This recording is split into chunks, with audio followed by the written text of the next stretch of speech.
waaw maa ngi lay fay Mamadou donc xanaa di nuyu rek seen téléspectateurs yëpp bon Waly Faye donc jeune sénégalais la bu dëkk département de Mbour certes waa sama cosaan nag nekk Caajaay comme ni ko nit ñi xamee sama maam dafa amoon ñaari kër benn Mbour benn Caajaay man ma bokk ci famille bi nekk Caajaay waaye l'ironie de l'histoire gis nga dellusiwaat naa Mbour nekk Mbour en quelque sorte donc comme ni nga ko waxee opérateur économique la donc man maay président directeur général bu société bi ñuy tuddee Jamil Logistique nekk aussi président section football bu Mbour Petite Côte Jamil Logistique comme son nom l'indique ñu ngi yëngu ci transport logistique donc suñu activité mooy manutention ak transport de conteneurs donc loolu mooy ci la ñu ëpp lu ñu yëngu mais nous faisons aussi dans le trade ce qu'on appelle le commerce tout genre parce que dañuy def dans l'exportation surtout de ce qu'on appelle en anglais the commodities mooy arachide sésame ak noix de cajou pratiquement loolu mooy suñu domaine d'activité mooy li nga xam ne moom la ñuy liggéey ci biir domaine d'activité boobu sax ci lañ gën a forger woo ba spécialisé wu ci benn côté muy logistique parce que mën a wax export waxoo logistique parce que boo collecté ba pare il faut am lu yóbbu li nga xam ne moom nga collecté donc moom suñu credo daal c'est la logistique. ni ñu koy dundee mooy métti na trop parce que déjà pour commencer dafay yokk du point de vue purement financier day yokk charge yu équipe bi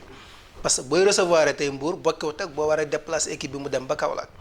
déjà booy déplacer équipe bi muy dem ba Kaolack bu ngeen di match forcément la veille ngeen di dem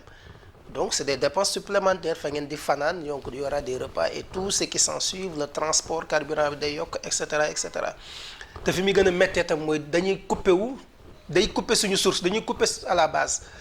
nous sommes coupés de notre source ce qui fait que ne même supporters dañuy obligé faire des déplacements très difficiles parce que ba Kaolack du fi yëpp donc loolu daal day remettre sur la table le problème d'infrastructure je pense que nag yàgg nañ ko wax le stade Caroline Faye yàgg nañ ko wax yàgg nañ koo joytu on avait pressenti que ne nag fii lañ jëm et malheureusement yegsi nañ fa te fi ñu yegsi nii moom vraiment baaxul ci benn club bu Mbour quoi gàcce la sa ci kuy yeewoo Mbour di yëngu ci football en quelque sorte parce que Mbour dëkk bu toll ni Mbour à part Dakar mooy benn ville bi nga xam ne am na 3 clubs en Ligue 1 ak 2 clubs en Ligue 2 parce que boo xoolee on a Stade de Mbour Diambar Mbour Petite Côte ñi ngi am Kër Madior et Demba Diop donc tey jii ay la yëwan Mbour temple football la donc vraiment doon na jaadu torop ñu am des infrastructures dignes de ce nom mais malheureusement ñun du point de vue purement sportif purement infrastructurel amuñu vision boo xoolee le stade a été morcelé à 2 reprises loo xam ne jooy nañ ko bi fi Auchan ñëwee ñu jox ko benn partie l'autre partie gis nga jox nañ ko beneen promoteur donc mooy wane ne daal ñi ngànk Mbour daal ci vision football amuñu ci dara parce que tey jii li ñu amoon foofu ci suuf mënoon nañu am un stade polyvalent omnisport bu mën a regrouper toutes les disciplines bu mën a accueillir sa benn centre d'hébergement boo xam ne yooyu yëpp c'est des projets yoo xam ne bu ñu ko matérialiser wu mën na nekk un plus pour la commune de Mbour mais malheureusement on ne voit pas plus loin que ça et c'est vraiment déplorable c'est très déplorable. non xam nga le problème bi se pose mooy stade municipal la tey Mbour Petite Côte bu amee partenaires yuy ñëw tam ce sera difficile pour ñu intégrer biir stade bi nga xam ne stade municipal la ñëpp a ko bokk pour defar fa dara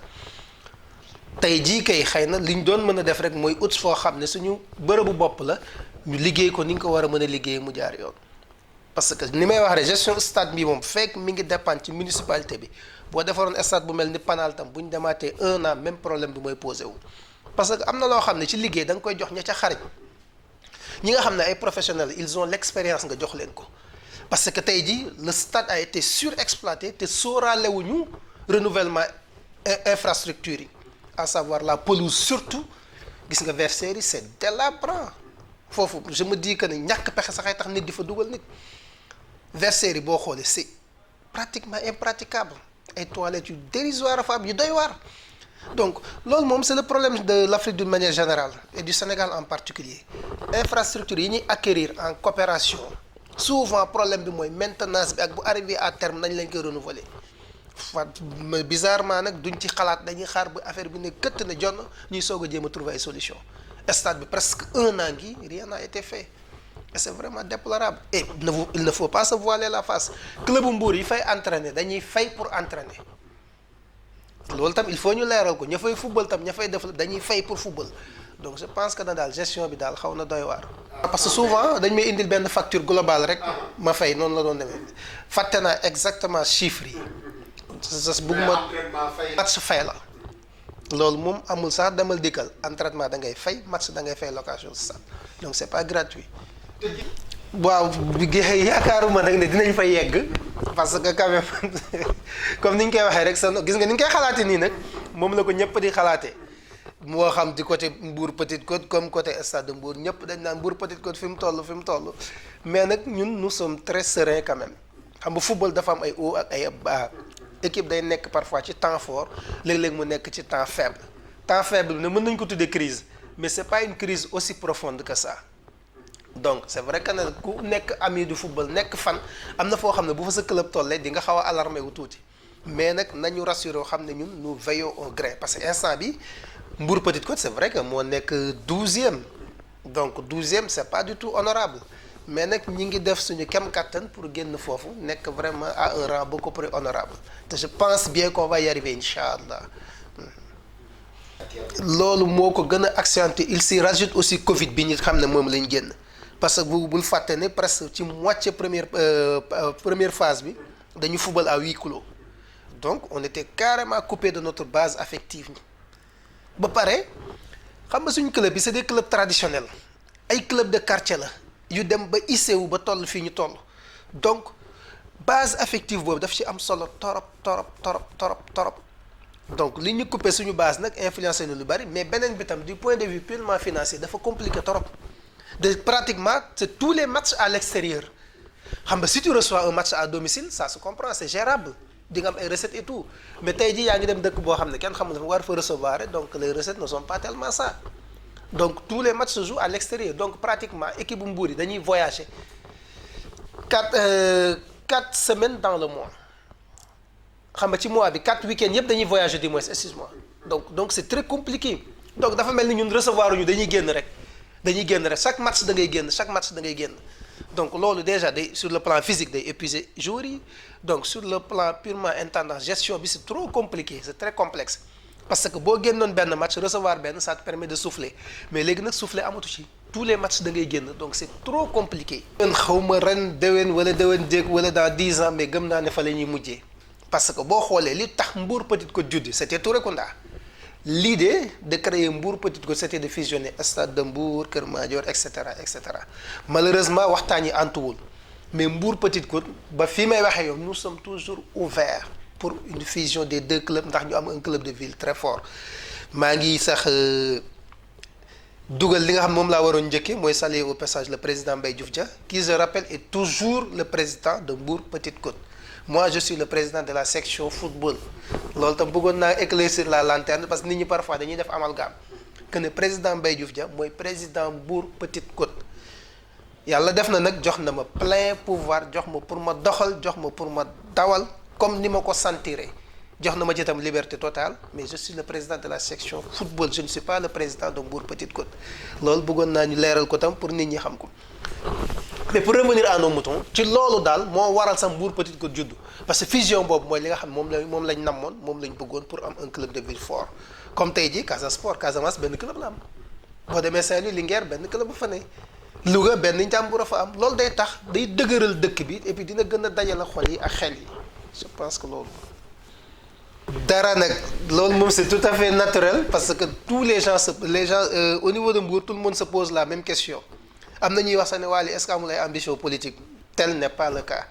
ñaanuma yàlla dans la vie il ne faut jamais dire jamais parce que li xew suba yàllaa ko xam mais ñaanuma yàlla def politique sama àdduna heure bu ma jullee ke damay ñaan yàlla sama musal ma ci je ne suis pas politicien je fais pas de la politique j'appartiens à aucun parti politique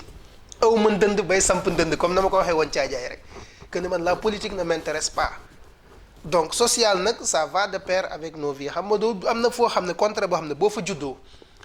am noo xam ne tam buñ lay yaree wax dëgg yàlla ay la yowoon faw nga am tuuti yërmande ci ñi nga xam ne ñoom nga seqal ñi nga xam ne ñoom nga dëkkal xool tam ñun ñëpp ay jullit lañ donc gestu daal li nga xam ne moom nga mën a def ngir sa ëllëg yow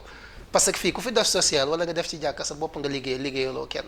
donc loolu j'aime pas trop même en parler mais loolu lu wàlli di verser la ci compte am ëllëg donc loolu moo ko sabab te fekk yàlla mi ngi ñu koy mën la moom duñ jóg di ci dem.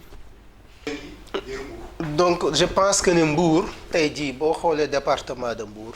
bokk na ci département yi ëpp ressources yi nga xam ne waroon nañ ko mën a valoriser ba mu téye jeunes yi.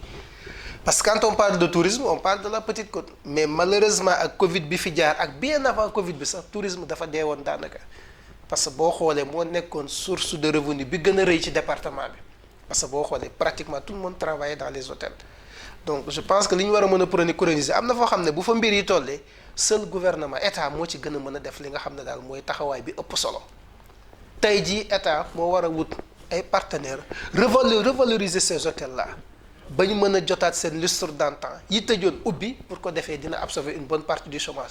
yoru yemul ci hôtel ci tourisme rek ah il y a aussi le secteur de la pêche donc je pense que ne pêche ak artisanat tam foofu yëpp dafa nekk ay secteurs yoo xam ne ay secteurs de développement la ay secteurs vecteurs de développement donc je pense bien que ne instant bi état moo ci waroon gën a mën a jàpp pour que ñu suqali ko parce que secteurs yooyu ku ko suqali ci biir Mbour rek suqali nga koomu Mbour parce que mooy li nga xam ne moo gën a mën a indi débouché su ma parlant sur le plan de vue purement personnel nag ñun ñi ngi ak suñu ay projet ak suñuy xalaat yoo xam ne am nañ yaakaar indi ko ci département bi xam nga olof yi wax na bon nit ñi bu ñu xamee fi nga jëm doo yegg donc pour l'instant je préfère taire le nom et tout ça mais am nañ ay projets yu mag yu ñu bëgg a indi ci biir département Mbour yoo xam ne daal dina mën a générer ay emplois yu bëri ci ndaw ñi. secteur d'activité yi bëri na donc pour l'instant comme li ma wax rek je préfère ne pas encore prononcer wu ci loolu mais daal nous sommes ñi ngi ci ay projets yu dëgër yu wóor yoo xam ne dinañ ko indi si département bi incha allahu rabbi pour promouvoir vraiment l'emploi des jeunes loolu mu nekk suñu touche particulière quoi déjà ñi ngi koy def ci yeneen anam ak yeneen façon mais bëgg nañ daal yaatal ko gën koo yaatal mu nekk lay structure ak ay infrastructure am day nekk ci biir département bi doomu département bi di ci liggéey incha allahu rabbi loolu ñu ngi ciy liggéey bu baax nag ak suñu ay partenaires suñu ay xamee suñuy relation te ñi ngi ñaan yàlla daal yàlla dimbale ñu ba loolu sotti incha maa ngi leen sant leen gërëm jërëjëf